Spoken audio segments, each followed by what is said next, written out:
موضوع الدرس في عظمة كتاب الله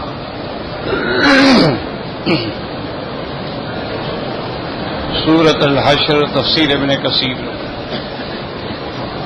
الحمد لله رب العالمين والصلاة والسلام على أشرف الأنبياء وسيد المرسلين سيدنا محمد وعلى آله وأصحابه أجمعين. اللهم صل على سيدنا محمد وعلى آل سيدنا محمد كما صليت على إبراهيم وعلى آل إبراهيم في العالمين إنك حميد مجيد. أعوذ بالله من الشيطان الرجيم. بسم الله الرحمن الرحيم. لو أنزلنا هذا القرآن على جبل لرأيته خاشعا متصدعا من خشية الله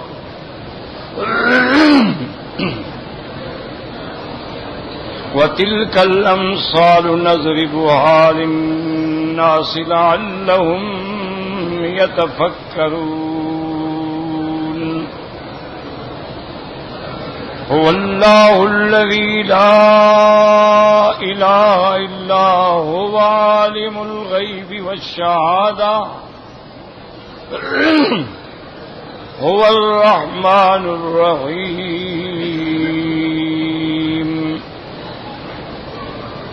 هو الله الذي لا إله إلا هو الملك القدوس السلام المؤمن المهيمن العزيز الجبار المتكبر. سبحان الله عما يشركون.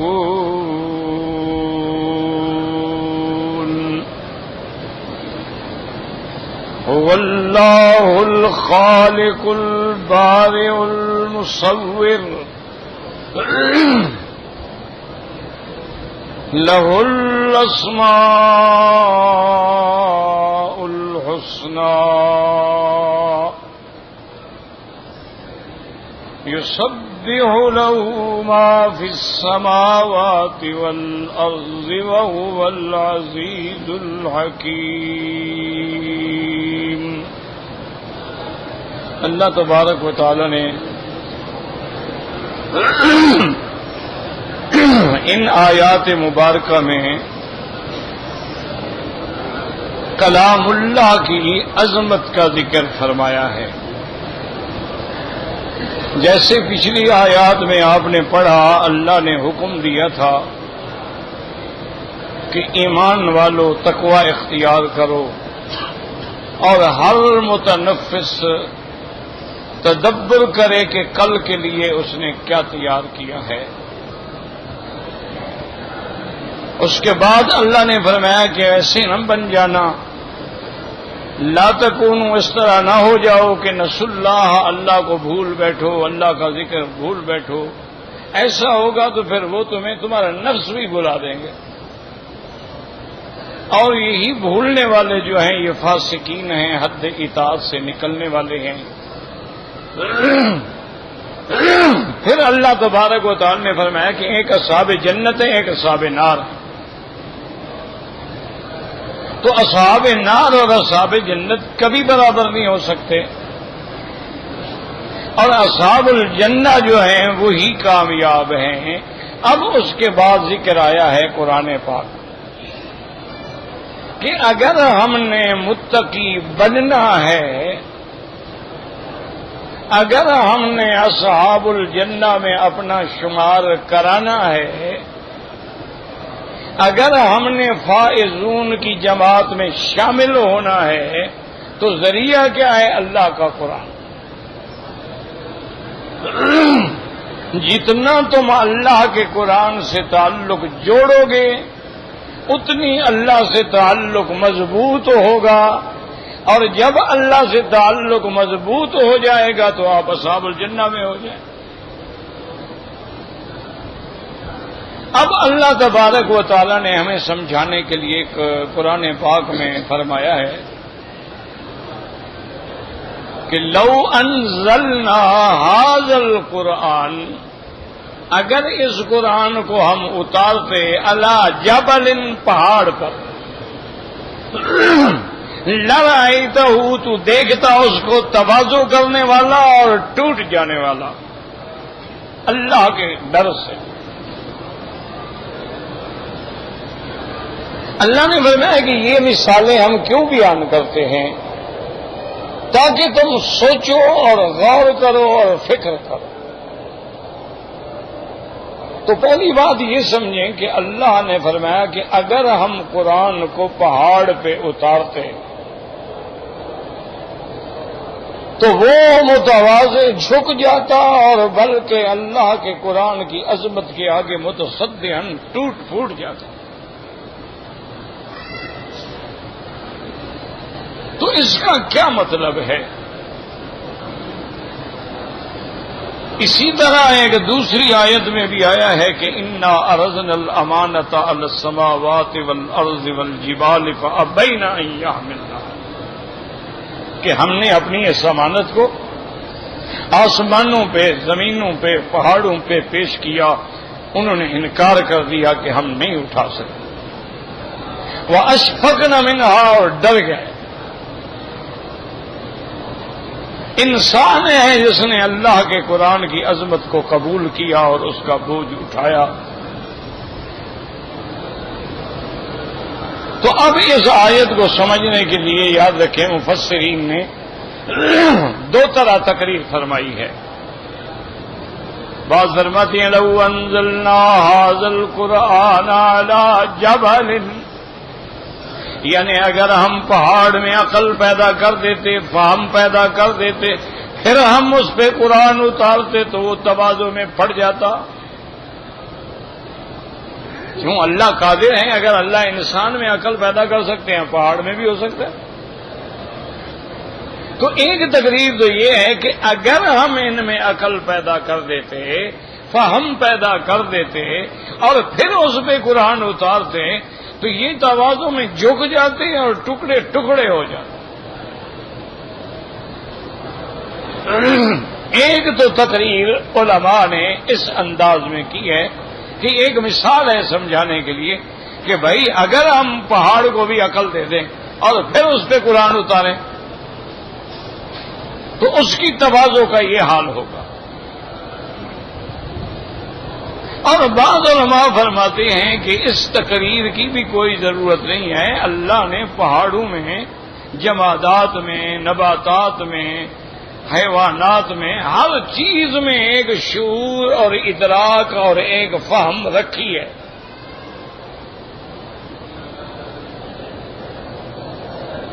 اس کی وہ مثال دیتے ہیں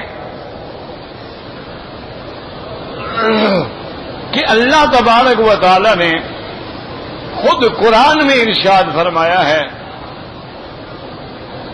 یہودیوں کے بارے میں کہ ثم قست قلوبکم، تمہارے دل سیاہ ہو گئے، سخت ہو گئے، حتیٰ کہ پتھروں سے بھی زیادہ سخت ہو گئے۔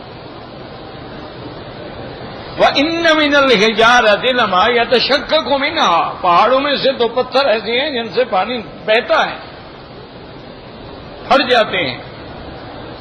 وَإِنَّ مِنْهَا لَمَا يَتَشَقَّقُ مِنْهَا الْمَاءُ، ان سے ہم پانی نکالتے ہیں۔ وَإِنَّ مِنْهَا لَمَا يَهْبِطُ مِنْ خَشْيَةِ اللَّهِ، ایسے پہاڑ بھی ہیں جو ڈر جاتے ہیں اللہ تبارک و تعالیٰ کی عظمت سے۔ تو وہاں یہ واقعہ موجود ہے۔ اسی طرح بعین ہی میرے آقا نے رحمت للعالمین صلی اللہ علیہ وسلم نے فرمایا، اور یہ حدیث بخاری شریف میں بھی الحمدللہ موجود ہے،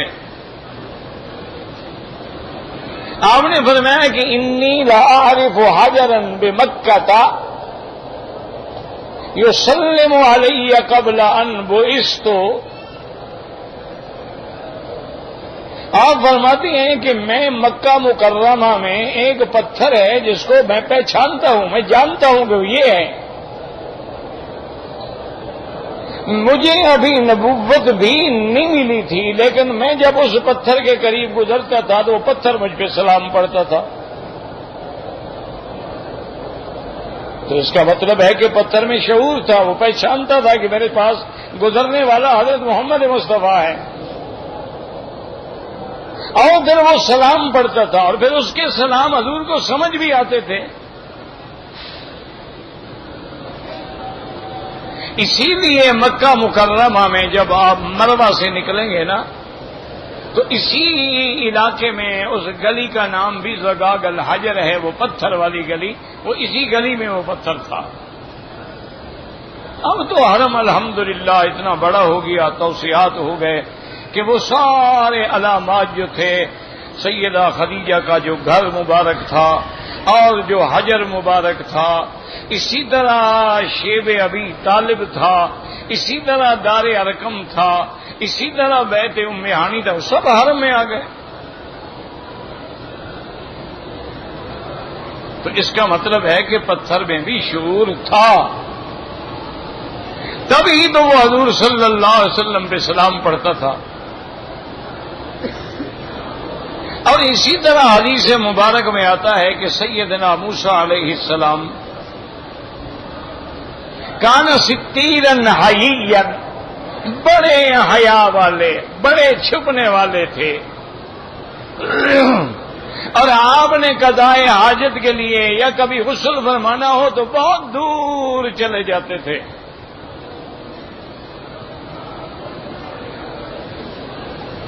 حالانکہ اس دور میں یعنی موسیٰ علیہ السلام کے زمانے میں مردوں کے سامنے ننگے نہاتے تھے، کوئی عیب نہیں ہوتا تھا.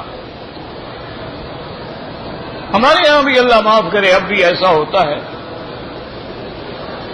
دیہاتوں میں بھی ہوتا ہے. اب تو خیر پڑھے لکھے لوگ بھی ننگے ہو گئے، اس حمام میں سب ننگے ہیں، ورنہ دیہاتوں میں بھی عام ہوتا تھا کہ لوگ نہروں پہ دریاؤں پہ غسل کر رہے ہیں اور ننگے نہ رہے ہیں، بس کپڑے کنارے پہ رکھے اور چھلانگ لگا دی، یہ عام تھا. لیکن حضرت موسیٰ علیہ السلام چونکہ اللہ کے پیغمبر تھے، رسول تھے، کلیم اللہ تھے، اولو العزم من الرسل میں سے، تو آپ بالکل دور ابعد المذہب دور چلے جاتے تھے پہاڑوں میں، وہاں جا کے کسی چشمے پہ بیٹھ کے غسل فرما دیتے تھے. دشمن کو تو پھر موقع کی انتظار ہوتی ہے نا. انہوں نے بدنامی شروع کر دی کہ بھی موسیٰ علیہ السلام کے اندر کوئی عیب ہے، اور بعد نے کہا انہو آدر، آدر کہتے ہیں جب خشیے بڑے ہو جاتے ہیں، جسے ہرنیا جیسے ہو جاتا ہے.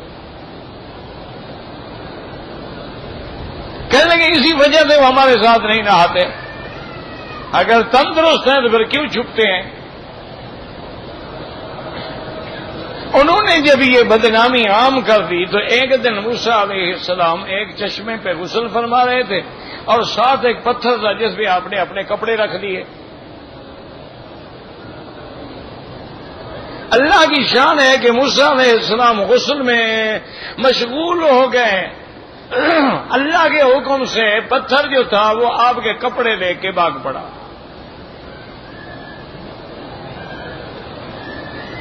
اب موسیٰ علیہ السلام نے نظر پھیری، کپڑے پہننے کے دیکھا تو پتھر لے کے جا رہے تھے، پیچھے بھاگے ایسا لے کر اور کہہ رہے ہیں 100 بھی حجر 100 بھی حجر 100 بھی حجر. او پتھر ٹھہر جا، میرے کپڑے لے کے کہاں جا رہا ہے؟ لیکن وہ تو اللہ کے حکم کا پابند تھا، وہ دوڑتا آیا. موسیٰ علیہ السلام بھی اپنے کپڑوں کی وجہ سے دوڑتے آئے، وہ وہاں آ کے رکا جہاں لوگ بیٹھے ہوئے تھے. اب مجبور ہو گیا، موسیٰ علیہ السلام بغیر کپڑوں کے آگے آ گئے. اب انہوں نے جب دیکھا تو انہوں نے کہا یار موسیٰ علیہ السلام میں تو کوئی عیب نہیں ہے، کوئی بیماری نہیں ہے. تو موسیٰ علیہ السلام نے غصے سے اس پتھر پہ پھر عصا بھی مارا.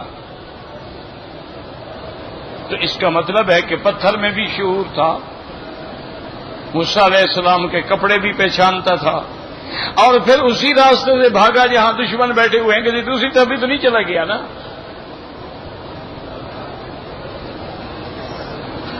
اور اسی طرح یہ بھی صحیح احادیث میں آیا ہے، 2 دفعہ کا واقعہ ہے. ایک دفعہ میرے محبوب کائنات صلی اللہ علیہ وسلم جبل احد پہ تشریف فرما تھے، آپ کھڑے تھے اور ساتھ ابو بکر تھا اور ساتھ عمر تھا اور ساتھ عثمان تھا رضوان اللہ علیہم. تو جبل احد جو ہے وہ ہلنے لگ گیا ہے، مضطرب ہو گیا. تو حضور صلی اللہ علیہ وسلم نے اپنے پاؤں مبارک سے مارا اور فرمایا اسبت یا احد. آپ نے فرمایا خبردار احد، جم جاؤ. ما علیک الا نبی و صدیق و شہیدان او کما قال النبی صلی اللہ علیہ وسلم. آپ نے فرمایا تیرے اوپر اللہ کا نبی ہے، صدیق ہے اور 2 شہید کھڑے ہیں. تو جبل احد جو تھا وہ ٹھہر گیا. تو اس کا مطلب ہے کہ اللہ نے اس پہاڑ میں بھی تو اتنا شعور پیدا فرما دیا نا کہ جب اللہ کے پیغمبر نے روکا تو رک گیا. اور اسی طرح کا ایک واقعہ مکے میں بھی آیا ہے.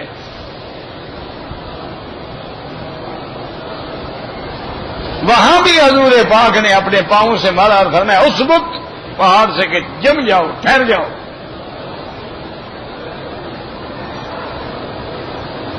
اور اسی طرح کا ایک واقعہ اللہ نے قرآن پاک میں بھی لکھا ہے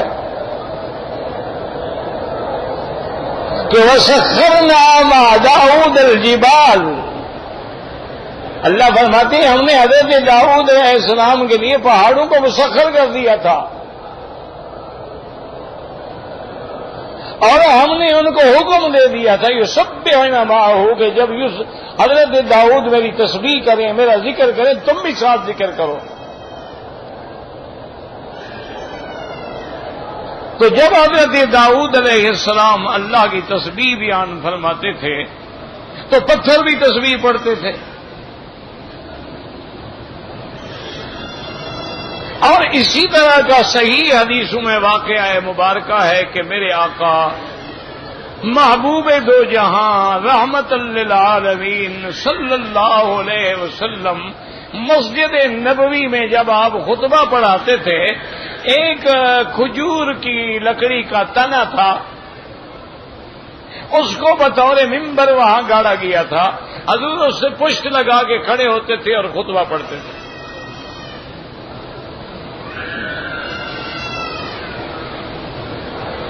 ایک صحابیہ حضور کی حاضر ہوئی، انہوں نے کہا کہ یا رسول اللہ صلی اللہ علیہ وسلم آپ کھڑے ہوتے ہیں، آپ کو تکلیف ہوتی ہے، میرے پاس ایک ملازم ہے جو لکڑی کا کام جانتا ہے، اگر آپ حکم دیں تو ہم لکڑی کا ممبر بنا لیں تاکہ آپ بیٹھ جایا کریں.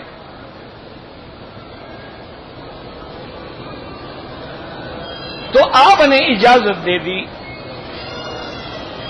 تو اس بی بی نے آپ کے لیے لکڑی کی ایک ایسی ممبر بنایا کہ جس کے 1 2 اور 3، 1 قدم 2 قدم اور اوپر بیٹھنے کی جگہ،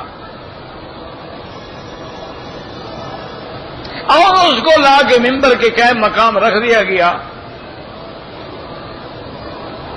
حضور صلی اللہ علیہ وسلم جب تشریف لائے خطبے کے لیے اور آپ اس نئے ممبر پہ آ کے بیٹھے تو وہ جو استوانہ تھا، وہ جو کھجور کا تنا تھا جس سے حضور پاک کا بدن لگتا تھا، اس نے رونا شروع کر دیا. اور وہ اتنا زور سے رو رہا تھا کہ صحابہ نے بھی سن لیا. صحابہ کہتے ہیں ایسے معلوم ہوتا تھا کہ جیسے بچہ فراق میں روتا ہے. حضور پاک نے بھی سن لیا اور حضور اپنے ممبر سے اتر آئے اور اس کو آ کے سینے سے لگایا صحابہ کہتے ہیں آپ اس کو ایسے تھپکیاں دے رہے تھے جیسے آدمی بچے کو چپ کراتے بھی چپ کر دیا چپ کر دیا چپ کر دیا، اور وہ بھی ایسا ایسا ایسا چپ کر گیا. اسی لیے اس کا نام استوانہ حنانہ ہے. آج بھی ریاض الجنہ کے اندر جو ستون ہیں ان پہ وہ علامات لکھی ہوئی ہیں کہ یہ استوانہ حنانہ ہے، یہ استوانہ سریر ہے، یہ استوانہ وفود ہے، یہ استوانہ عائشہ ہے. تو استوانہ حنانہ آج بھی موجود ہے، لکھا ہوا ہے. حالانکہ وہ تو ایک لکڑی تھی، لیکن لکڑی میں بھی اللہ تبارک و تعالی نے شعور پیدا فرما دیا. اسی طرح کا ایک واقعہ آتا ہے، حضور صلی اللہ علیہ وسلم باہر تشریف لے گئے قضاء حاجت انسانی کے لیے، لیکن دیکھا تو کوئی ایسی چیز نہیں ہے کہ جس کی اوٹ میں حضور بیٹھ سکیں. دور دو کھجوروں کے درخت نظر آئے تو آپ نے صحابی کو حکم دیا کہ ان درختوں کو جا کے کہو کہ حضور بلا رہے ہیں، آ جاؤ. صحابی کہتا میں نے ایسے دیکھا وہ زمین چیرتے ہوئے آ گئے اور حضور کے آگے کھڑے ہو گئے. اور فراغت کے بعد حضور نے فرمایا ارجعا، جاؤ واپس اپنی جگہ پہ واپس چلے گئے. تو اس کا مطلب یہ ہے کہ پہاڑوں میں بھی، لکڑیوں میں بھی، اور ہر جاندار نباتات جمادات ہر چیز میں اللہ نے ایک شعور رکھا ہے، ایک ادراک رکھا ہے، ایک فہم رکھا ہے، لیکن ہم نہیں سمجھ سکتے.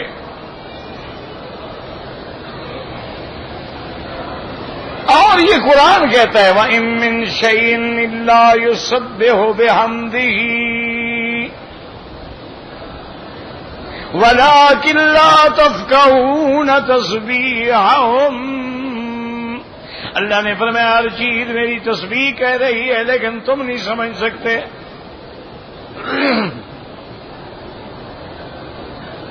اسی کو کسی شاعر نے ترجمہ کیا تھا کہ ہر مرغ و باغ تیری تسبیح پڑھ رہے ہیں، ہر غنچہ کے دہن سے سنتا ہوں نام تیرا.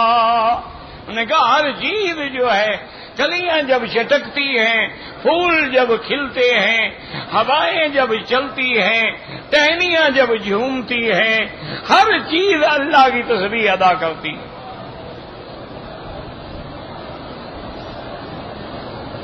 تو اس اعتبار سے قرآن کی یہ آیت جو ہے اپنی حقیقت پہ ہو. اس میں ہمیں ایک تعویل نہیں کرنی پڑے گی کہ اگر اللہ عقل دے دیتا، یعنی اللہ نے ان کو عقل دیا ہے، ان میں طاقت ہی نہیں کہ قرآن کی عظمت کو وہ سہار سکیں یا اٹھا سکیں. حضرت امیر المؤمنین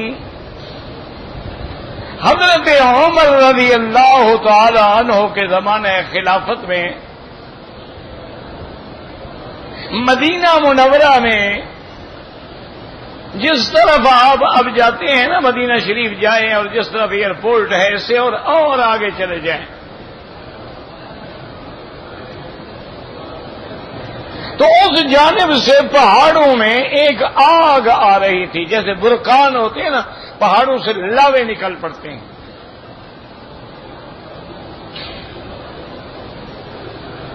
تو صحابہ نے آ کے عرض کیا کہ امیر المومنین ایک زبردست آگ ہے جو مدینے کی طرف آ رہی ہے.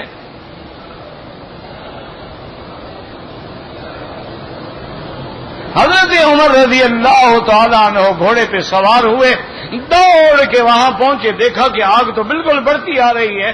حضرت عمر کے ہاتھ میں کوڑا تھا، آپ نے زبردستی کوڑا مارا اس آگ پہ اور کہا کہ اسکن ٹھہر جاؤ، تمہیں نہیں پتا کہ آگے محمد مدنی کا شعر ہے.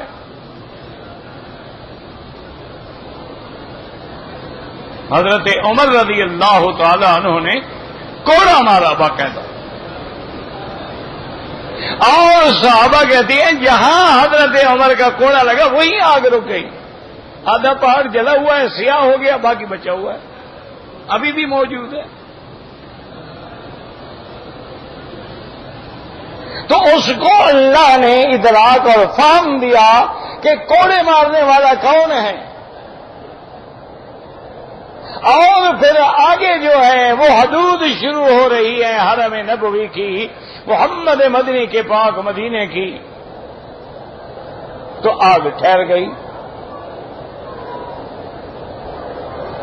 اور اسی طرح سیدنا امیر المؤمنین کے زمانے میں، آپ کے دور خلافت میں حضرت عمرو بن العاص نے جب جا کے مصر کو فتح کیا،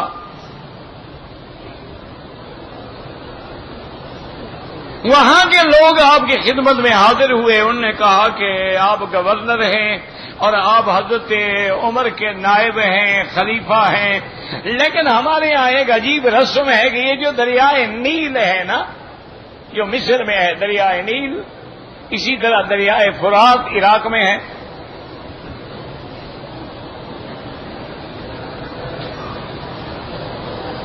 انہوں نے کہا جی کہ یہ دریا جو ہے یہ اتر جاتا ہے، ایک سال میں ایک خاص مہینہ ہے، اس میں ایک خاص رات ہوتی ہے، تو ہماری رسم ہے کہ ہم ایک کنواری لڑکی جس نے کبھی گناہ نہ کیا ہو،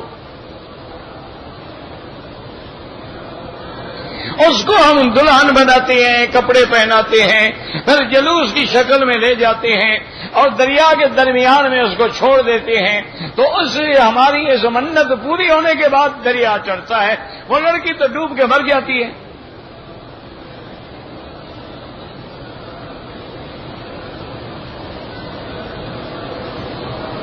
اور خدا کی شان ہے کہ زمانے جاہلیت میں جو رسمیں تھیں وہ آج بھی باقی ہیں، ہمارے مسلمان بھی دریاؤں کو جا کے نظر دیتے ہیں، جانور ذبح کر کے دریاؤں میں ڈال دیتے ہیں، جی خضر علیہ السلام کی فوجیں ہیں اور بھوکی ہیں، ان کو کھانا کھلانا ہے۔ ویسے خضر علیہ السلام یعنی اتنے بڑے اولیاء کے سردار ہیں، ان کے اتنے بڑے کرامات ہیں، لیکن فوجوں کو کھانا نہیں کھلا سکتے، وہ بھوکھی ہیں بیچاری۔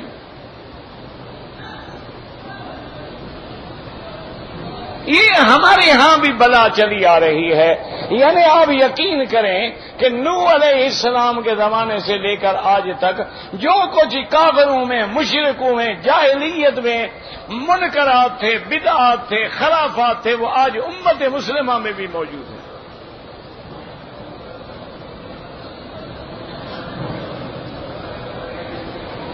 اور اسی طرح جتنے انبیاء کی امتیں گزری ہیں، ان میں جو جو برائیاں تھیں وہ ساری امتیں محمد مصطفیٰ میں آ گئیں۔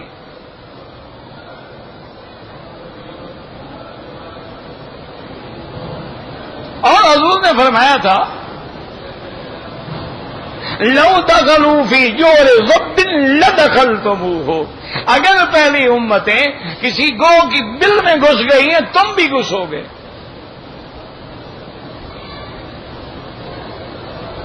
حضرت لوط علیہ السلام کے زمانے میں لواطت کی بیماری تھی، دیکھ لو ہمیں۔ زمانے جاہلیت میں گانا بجانا شراب یہ رواج تھا، یعنی ابو جہل جب بدر کے میدان میں گیا نا، گانے والیاں ساتھ لے گیا تھا،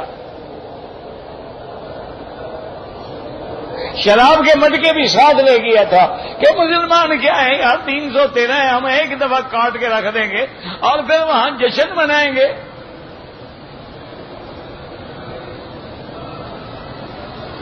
اسی طرح نضر بن الحارث نے باقاعدہ 2 خوبصورت لڑکیاں رکھی ہوئی تھیں، اور شام کو قریش کے نوجوانوں کو دعوت دیتا، شراب پلاتا اور انہیں کہتا کہ ڈانس کرو اور ان کو گانا سناؤ، کہتا دیکھو یہ مجلس بہتر ہے یا محمد مصطفیٰ کی مجلس بہتر ہے؟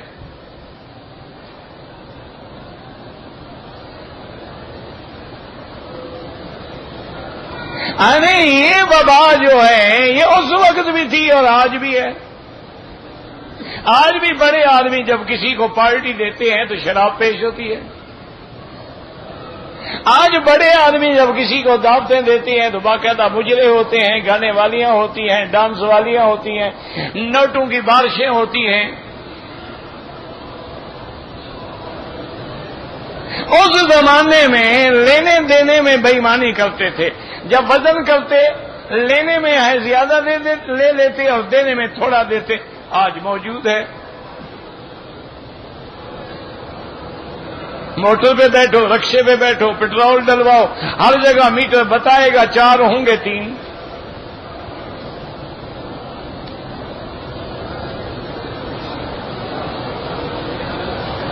یعنی ہر وہ بیماریاں, ہر وہ منکرات, ہر وہ بدعات جو زمانے کفر میں تھی, زمانے جاہلیت میں تھی, ہمارے ہاں بھی آ گئی.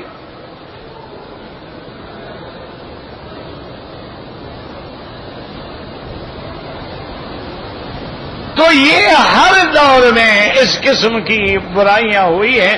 تو انہوں نے کہا حضرت عمر بن العاص سے کہ جی اب آپ تو مسلمانوں کے نمائندہ ہیں, اب بتائیں ہم کیا کریں. اسلام تو اجازت نہیں دیتا کہ کسی لڑکی کو نعوذ باللہ دریا میں ڈال دو.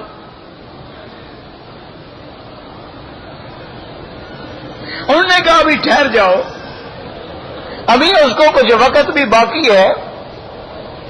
اور نے کہا حضرت ہم 1000 دفعہ تجربہ کر چکے ہیں کہ اگر ہم ایسا نہ کریں تو دریائے نیل جوش بھی نہیں آتا. اس لیے ہمیشہ یاد رکھو, علماء نے لکھا ہے کہ جب آدمی ضعیف الاعتقاد ہو کے ان چیزوں کے پیچھے پڑتا ہے تو اللہ بھی اس کو گمراہی میں ڈال دیتے ہیں. فی طغیانہم یعمہون, اور اندھے ہو جاؤ. اب دیکھیں نا کتنے لوگ ہیں, آج میری دائیں آنکھ پھڑک رہی ہے, آج میری بائیں آنکھ پھڑک رہی ہے, او آج میرے ہاتھ میں خارش ہو رہی ہے, او آج میرے پاؤں میں خارش ہو. یہ سب کافروں کی رسمیں تھی. یہ سب کافروں کی رسمیں تھی کہ جا رہے ہیں اور آگے جناب بلی آ گئی ہے تو واپس آ گو, میرا کام نہیں ہوگا, بلی نے راستہ کاٹ دیا ہے.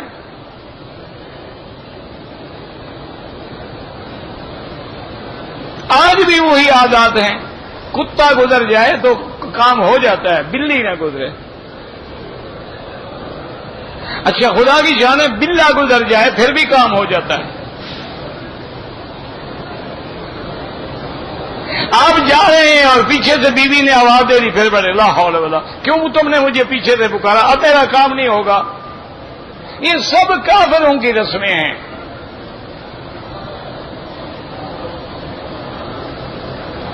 یہ تمام کفار کی عادات ہیں کہ وہ آتے تھے, بتوں کو خوشبو لگاتے تھے, بتوں پہ پھولوں کے ہار ڈالتے تھے, بتوں کے سامنے ہاتھ باندھ کے کھڑے ہوتے تھے. آج ہمارے مسلمان بھی وہی معاملہ اولیاء اللہ کی قبروں پہ کرتے ہیں.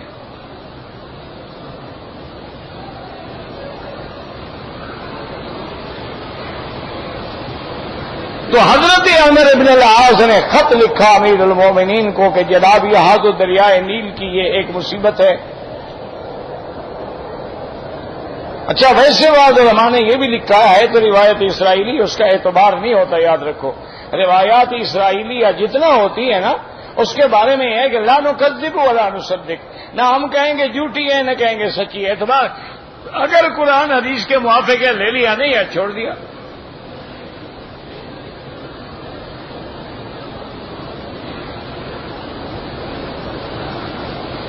حضرت عمر رضی اللہ تعالی عنہ کو جب خط ملا تو آپ نے کاتب سے فرمایا کہ خط لکھو من امیر المؤمنین عمر بن الخطاب الى بحر النیل. خط لکھو عمر کی طرف سے دریائے نیل کو, اور لکھو اس کو کہ تجری باذن اللہ, اگر تم نے چلنا ہے تو اللہ کے حکم سے چلو, اور اگر تم نے نہیں چلنا ہے تو اللہ تیرے بغیر بھی ہمیں پانی دے سکتے ہیں. اور نیچے حضرت عمر نے اپنی مہر لگائی اور گورنر کو بھیجا کہ میرا خط جب آئے جا کے دریائے نیل کے درمیان میں رکھ دو. اب دریا کو بھی خط لکھا جاتا ہے.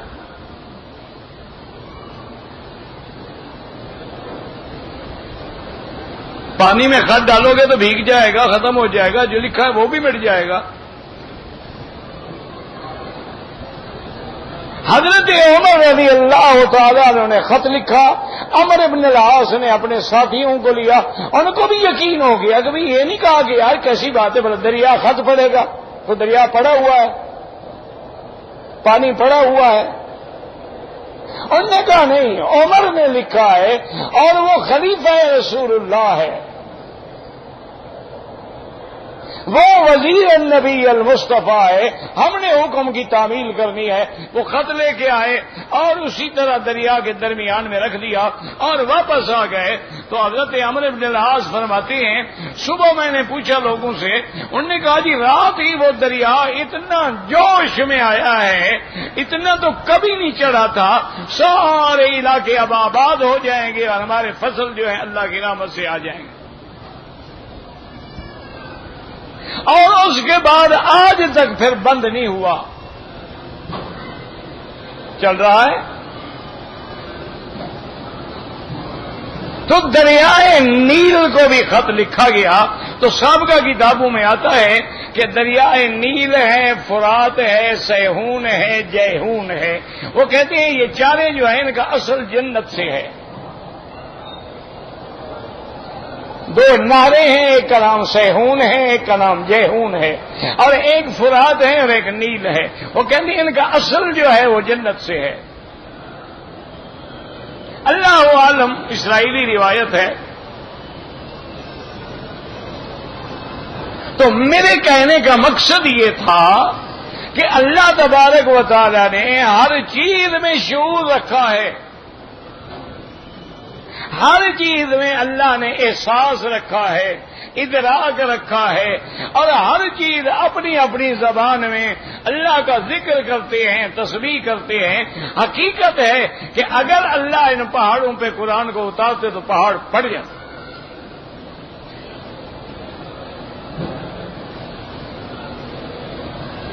اور یاد رکھیں یہاں دونوں لفظ جو ہے خاشعن اور من خشیت اللہ،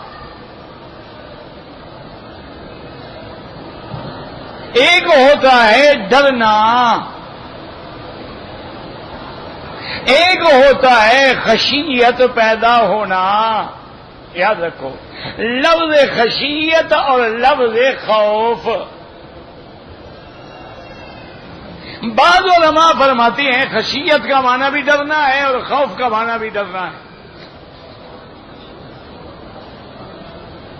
جیسے نا قرآن میں آتا ہے خاشعون، خاشعین للہ وہم من خشیت ربہم مشفقون انما یخشی اللہ من عبادہ العلماء۔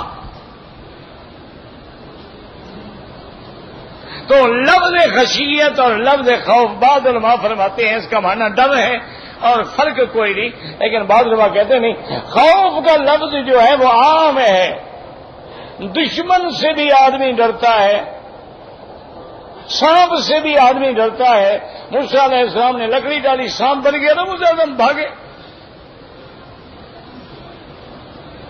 اللہ نے حکم دیا خذھا ولا تخف، موسیٰ علیہ السلام لکڑی پکڑو، اٹھاؤ اس کو، یہ اللہ سانپ ہے۔ اللہ نے فرمایا مت ڈرو، اٹھاؤ تو صحیح تم۔ تو وہاں لفظ ہے خوف کا۔ تو بعض علماء کہتے ہیں کہ خوف تو جانور سے بھی ہوتا ہے، سانپ سے بھی ہوتا ہے، شیر سامنے آ جائے، کوئی جنگل کا بھیڑیا سامنے آ جائے، خوف تو فطری بات ہے۔ خشیت کا معنی یہ ہوتا ہے کہ عظمت سے، اللہ کی عظمت سے دل میں ڈر کا پیدا ہونا۔ اب دیکھیں نا آدمی استاد آتا ہے تو شاگرد چپ ہو جاتے ہیں، تو اس کی عظمت دل میں ہوتی ہے۔ تو اس لیے جب اللہ والے اللہ سے ڈرتے ہیں تو اللہ کی عظمت کا اظہار ہوتا ہے۔ اسی لیے قیامت والے دن ہر پیغمبر کہے گا نفسی نفسی نفسی۔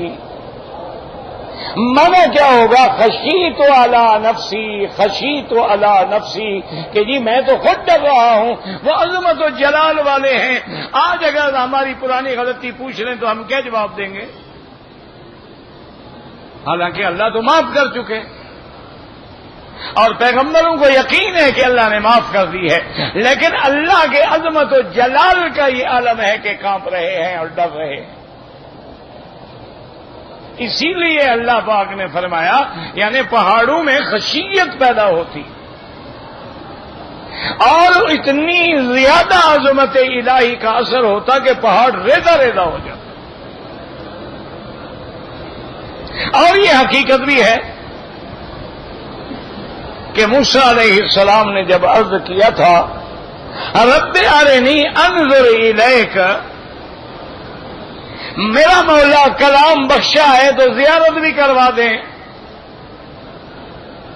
اللہ نے فرمایا لن ترانی، ہرگز نہیں دیکھ سکتے ہو، ولکن انظر الی الجبل، پہاڑ پہ نظر ڈالو۔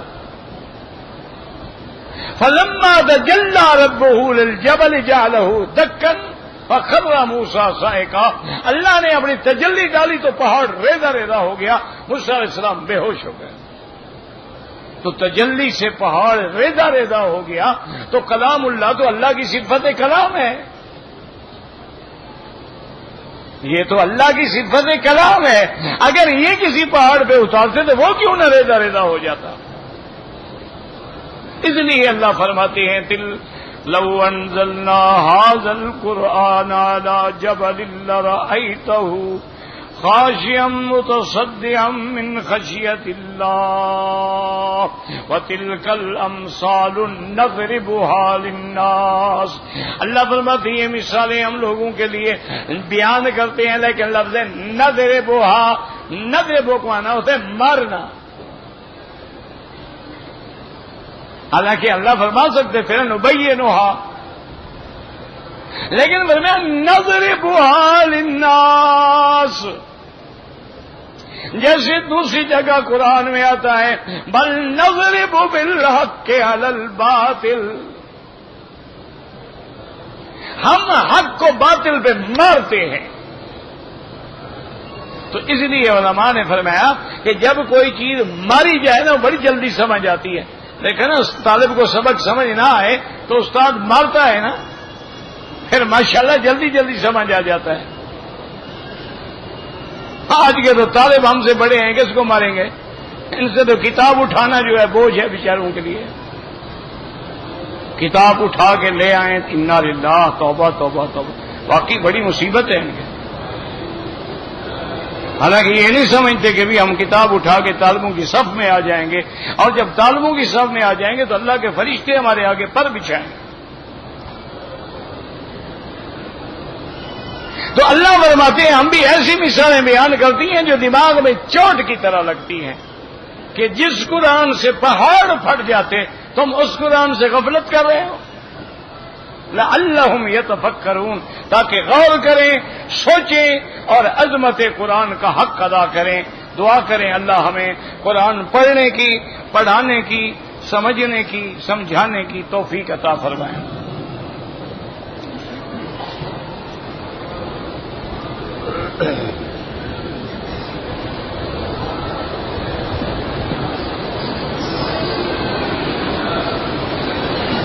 میرے بھائی سوال مانا ہوتا ہے، مختصر لکھا جاتا ہے۔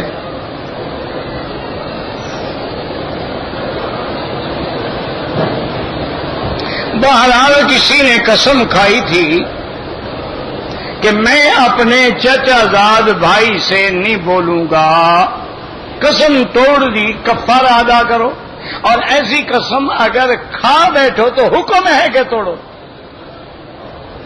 کیونکہ بھائی سے، رشتہ داروں سے صلہ رحمی کا تو اللہ نے حکم دیا ہے۔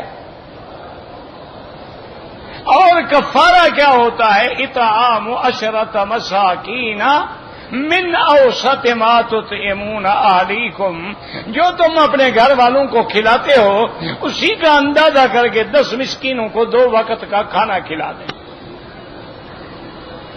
یعنی قیمت پوچھ لیں کہ بھئی ایک وقت میں 10 ریال کا کھانا کھاتے ہیں تو گویا 20 ریال ہو گئے، روز کے 10 مسکینوں کو آپ نے دینے ہیں۔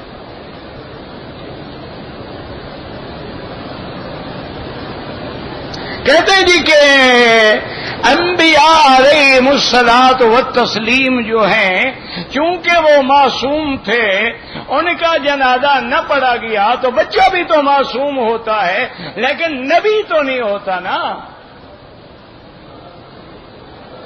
اور یہ معصوم کیوں ہوتا ہے کہ بالغ نہیں ہوا، اس پہ شریعت آئی نہیں۔ بالغ ہوتا تو خدا جانے کیا کرتا۔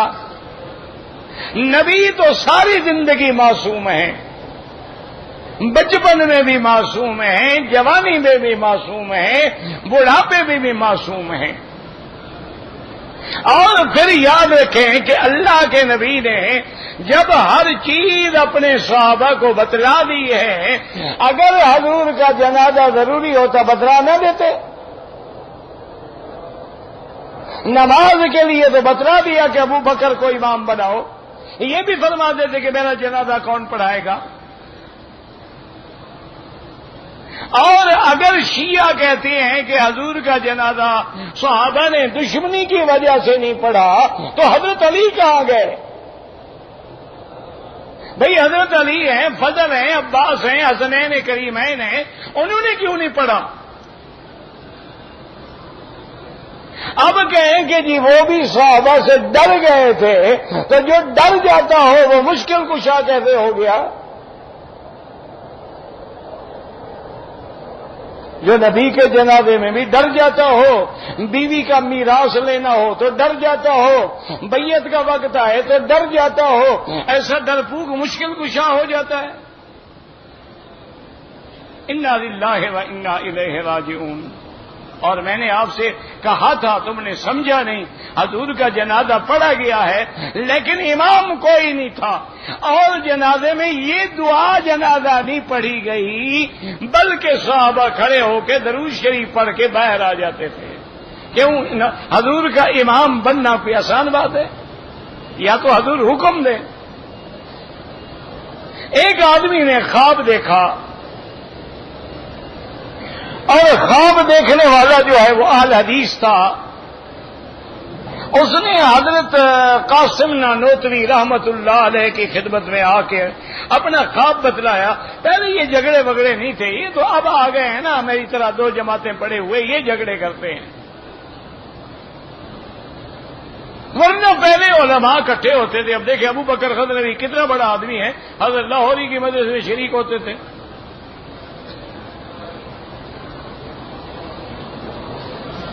مولوی ثناء اللہ کتنا بڑا اہل حدیث تھا، عطا اللہ شاہ بخاری کے ساتھ مل کے اکٹھے جلسے کرتے تھے۔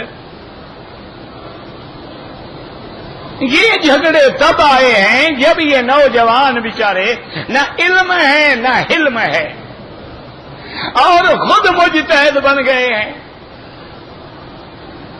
کہتے ہیں 4 اماموں کو مانو گے تو 4 ٹکڑے ہو جاؤ گے، تو اگر انہیں 1,00,000 کو مجتہد مان لیں پھر تو 1,00,000 ٹکڑا ہو جائیں گے۔ جب ہر آدمی مجتہد بن جائے گا تو کتنی جماعتیں بنیں گی؟ بہرحال وہ آدمی آیا اور اس نے حضرت نانوتوی سے کہا کہ حضرت میں نے خواب دیکھا ہے کہ نواب صدیق حسن خان یہ نواب بھی تھے، بہت بڑے عالم بھی تھے اور اہل حدیث تھے، لیکن وہ بڑے سچے لوگ۔ ان کی کتابیں کل حکتا فی اصحاب سیاستہ کہ جن لوگوں نے 6 کتابیں لکھی ہیں اس میں انہوں نے بتایا ہے کہ فلاں حنفی تھا، فلاں شافعی تھا، فلاں مالکی تھا، فلاں حنبلی تھا۔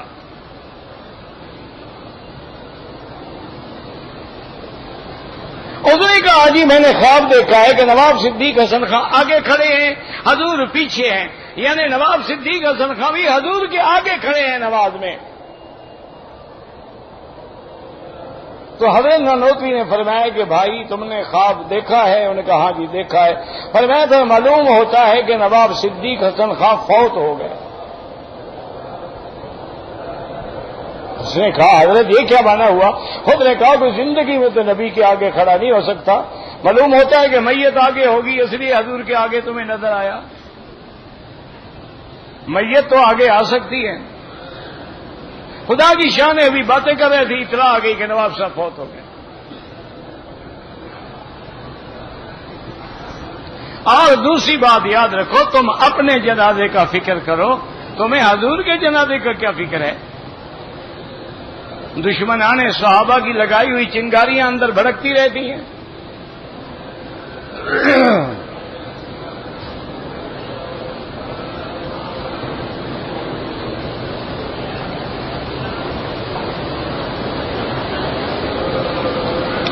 عجیب بات ہے. اور جی جب امام پڑھتا ہے تو حنفی سنت پڑھتے ہیں, اپنی پڑھ رہے ہوتے ہیں نا, امام کے پیچھے تو نہیں پڑھ رہے ہوتے. کیا عقل لڑاتے رہتے ہو؟ اپنی نماز پڑھنا الگ چیز ہے, امام کے پیچھے پڑھنا الگ چیز ہے. پتہ نہیں خدا جانے کیا ان کو اللہ نے عقل دیے ہوئے ہیں. کہتے جی کہ آہستہ آمین کہنا جو ہے تو قرآن کہتے ہیں ادعوا ربکم تضرعا وخفیا, ہاتھ ناف کے نیچے باندھو ہے. تو علی کہتا ہے من السنت وضع الکف فوق الکف تحت السرۃ, کہ حضور کی سنت یہ ہے ہاتھ کے اوپر ہاتھ ہو اور سرہ کے نیچے ہو. اب باقی رفع یدین کے بارے میں اللہ کے نبی نے فرمایا کیا کر رہے ہو؟ میں دیکھ رہا ہوں مالی اراکم رافعی ایدیکم. اور عبداللہ ابن مسعود کی حدیث ہے کہ تکبیر تحریمہ کے بغیر کہیں ہاتھ نہیں اٹھایا. نہ 1400 سال ہو گئے تم حضور کی امت کو معاف نہیں کر دیتے, انہی مسائل پہ لڑاتے رہو گے. نہ تم نے قادیانیوں کا مقابلہ کیا ہے, نہ تم نے روافض کا مقابلہ کیا ہے, نہ تم نے منکرین حدیث کے خلاف کبھی محاذ بنایا ہے. تمہیں یہی جھگڑے یاد ہیں. پھر انا للہ و انا الیہ راجعون. میں نے حج کا طواف ملتزم سے شروع کیا تھا, ملتزم پہ خطا کیا تھا, الحمدللہ وہ طواف ہوا ہی نہیں. طواف حجر اسود سے پہلے شروع کرو تو نہیں ہوتا, بعد میں شروع کرو تو نہیں ہوتا. شروع ہے حجر اسود کے کنارے سے کریں گے. بہرحال اب علاج یہی ہے, ایک دفعہ طواف دوبارہ کرو اور ایک دم بھی دے دو. دم ایک بکری کو کہتے ہیں. نصاب کیا ہوتا ہے؟ بکری نہ دے سکے 10 روزے رکھ لے.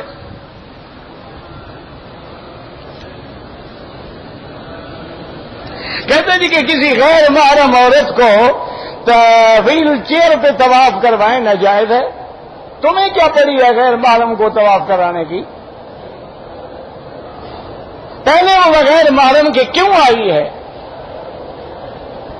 آئی ہے تو پھر سزا بھگتے, اپنی ویل خود چلائے.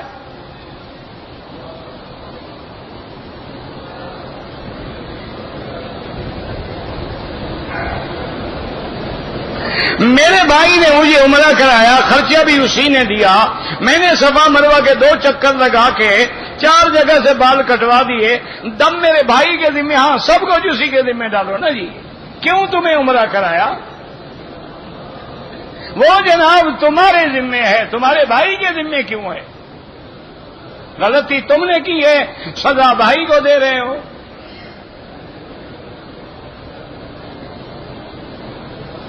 اگر 4 رکعت سنت ظہر کی ہم نے نیت کی ہے, جماعت کھڑی ہو گئی, 2 پہ سلام پھیر دیں, جماعت میں مل جائیں, بعد میں وہ سنتیں پوری کریں.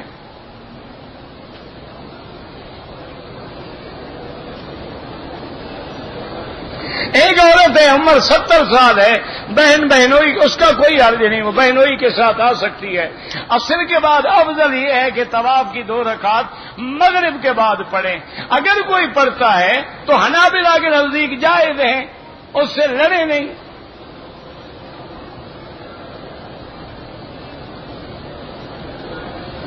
ہم سب کی اٹھائے جانے کے بعد حضور ہماری داڑھی دیکھیں گے. داڑھی تو سنت ہے, داڑھی واجب ہے, علامت اسلام ہے, کیوں نہیں دیکھیں گے؟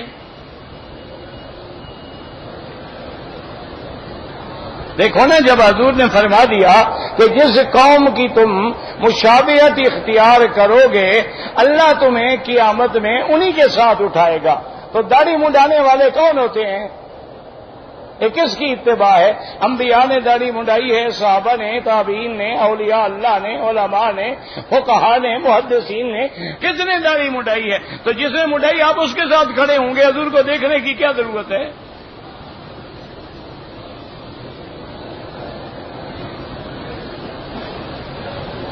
ظہر کی نماز میں امام کے پیچھے پڑھیں، برآمدے بالکل جتنا امام کے پیچھے ہوں گے جائز ہے. اگر آپ دور کھڑے ہیں، صفیں نظر آ رہی ہیں، پھر بھی نماز جائز ہے.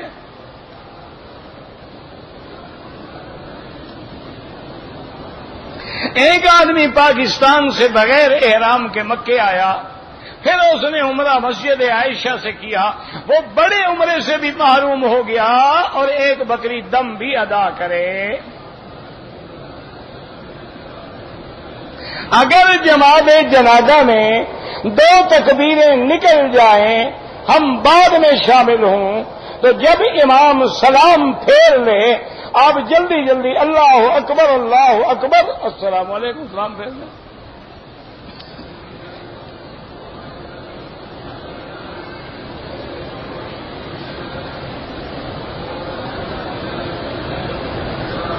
جو لوگ ٹریفک جام ہو گیا، عرفات نہیں جا سکے، حج ہی نہیں ہوا. حج تو ہوتا ہی عرفات ہے، الحج عرفہ.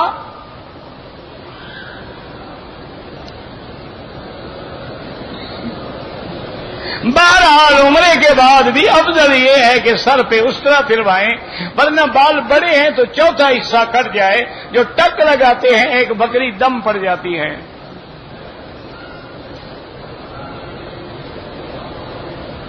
ہم نے مدینے سے احرام باندھنا تھا، بھول گئے، پھر ہم مکے میں آ کے باندھ لیا، ماشاءاللہ عمرہ بھی نہ ہوا، دم بھی پڑ گئی.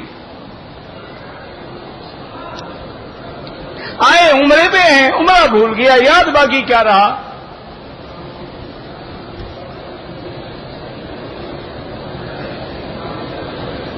کنواں یہاں حرم کے قریب ہے، باہر تو نہیں ہے زمزم کا کنواں.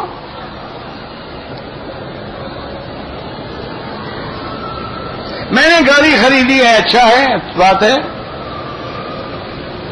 اذان کے وقت انگوٹھے چومنا بالکل بدعت ہے. وَكُلُّ بِدْعَةٍ ضَلَالَةٌ، ہر بدعت گمراہی ہے.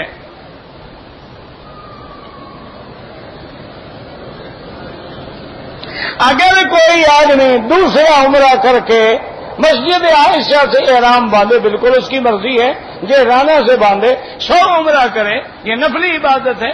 نہ کرے، بالکل نہ کرے.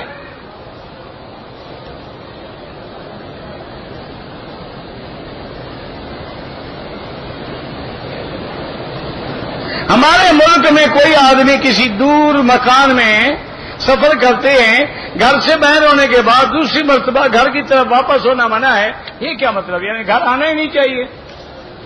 میں نے تو نہیں سمجھا کیا مطلب ہے. کوئی کافروں کی رسم ہوگی. پرفیوم لگا سکتے ہیں. عمرے میں میری پتہ نہیں تکلیف ہے، پیٹی، ہاں پیٹی باندھ سکتے ہیں، کوئی منع نہیں. عمرے میں تکلیف ہے، پیٹی لگا سکتے ہیں، کوئی ایسا مسئلہ نہیں ہے. اسی طرح اگر کسی کے پاؤں میں تکلیف ہے، کمر میں تکلیف ہے، پیٹی باندھ سکتا ہے، کوئی مسئلہ نہیں ہے. اللہم صلی علی سیدنا محمد وعلی آل سیدنا محمد کما صلیت علی ابراہیم وعلی آل ابراہیم فی العالمین انک حمید مجید. یا اللہ یا اللہ یا اللہ یا رحمان یا رحیم یا حی یا قیوم یا ذی الجلال والاکرام. یا الہنا الہ کل شیء الہا واحدا لا الہ الا انت. اللہم انت المیسر لکل یسیر وانت علی کل شیء قدیر. اللهم يسر امورنا وامور اولادنا واخواننا وبناتنا وامور من اوصانا واستوصانا وامور المسلمين برحمتك يا ارحم الراحمين. اللهم اشفنا واشف مرضانا ومرضى المسلمين. اللهم اشفنا واشف مرضانا وارحم موتانا واستجب دعاءنا ولا تخيب رجاءنا برحمتك يا ارحم الراحمين. اللهم لا تجعلنا من القانتين. اللهم لا تردنا عن بابك خائبين. اللهم انصر الاسلام والمسلمين. اللهم احفظ سائر بلاد المسلمين وهذا البلد الامين فاجعله امنا مطمئنا سخاء رخاء الى يوم الدين. یا اللہ بیماروں کو شفا عطا فرما. یا اللہ بے حیاؤں کو حیا عطا فرما. یا اللہ بے دینوں کو دین عطا فرما. بے اولادوں کو اولاد عطا فرما. قرض داروں کے قرض ادا فرما. یا اللہ جن کے رزق میں کمی ہے برکتیں عطا فرما. یا اللہ جن کے گھروں میں بچیاں ہیں رشتے آسان فرما، یا اللہ عالم اسلام کی عزت و غلبے کا فیصلہ فرما، یا اللہ کفار کی ذلت کا فیصلہ فرما، یا اللہ مسلمان جس ملک میں بھی ہیں ان کی جان مال آبرو عزت کی حفاظت فرما، یا اللہ اس وقت عالم عرب میں عالم اسلام میں جو جھگڑے ہیں دور فرما، یا اللہ پاکستان میں بھی ہر فتنے سے محفوظ فرما، یا اللہ پاکستان کو برباد ہونے سے محفوظ فرما، عذاب اپنا رفع فرما دے، گناہ معاف فرما دے، خطائیں معاف فرما دے۔ ربنا تقبل منا انك انت السميع العليم وتب علينا انك انت التواب الرحيم، وصلى الله تعالى على خير خلقه سيدنا محمد وعلى اله وصحبه اجمعين۔ اللهم صل على سيدنا محمد وعلى آل سيدنا محمد وبارك وسلم۔